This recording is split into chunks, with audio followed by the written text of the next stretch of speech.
راشعو شریت ډیر خولي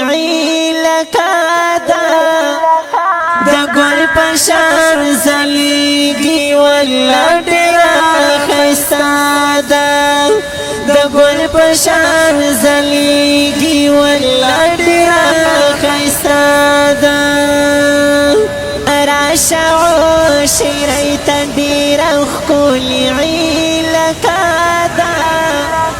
د ګل پشان زلیږي ولا ډیر آی هاي د ګل پشان زلیږي ولا ډیر خسادا ګرانو او درنو مینوالو د دې نظم فرمایش کړی دی ډیر ګران او محترم عمران تار پتار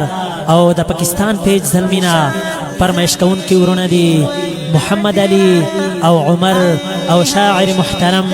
جناب فخر دیر سید بدر دیروی راشعو شریت ډیر خولي لکادا د ګل پشان زلیږي ولا ډیر خسادا د ګل پشان زلیږي ولا ډیر خسادا راشعو شریت ډیر خولي لکادا د ګل پشان زلیږي ولا ډیر آی هاي د ګل پشان زلیږي ولا ډیر خسادا المستکا ګل کوړتي پالم کتار پتار دی المستکا ګل کوړتي پالم کتار پتار دی هر کله دې ډېر ښکلی هر کله مزیدار دی هر ځای ښکلی ښکلی ښایسته ټوله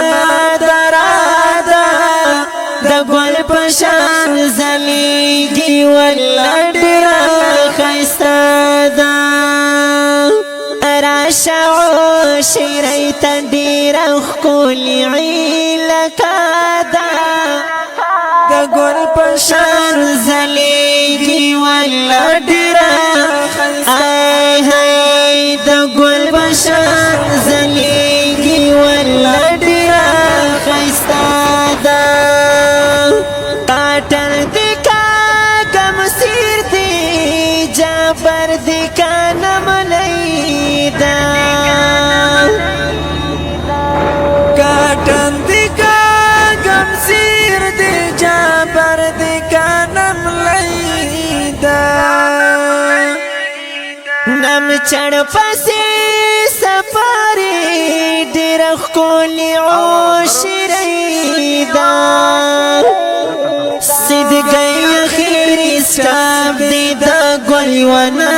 منادا د ګل پشان زلیږي ولا ډېر ښایسته ده راشعو شریت ډیر ښکلي لکادا د ګل پشان زلیږي ولا ډیر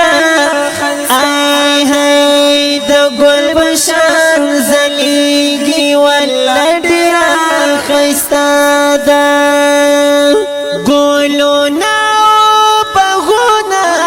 هر ښکاري ښکلي ګلونه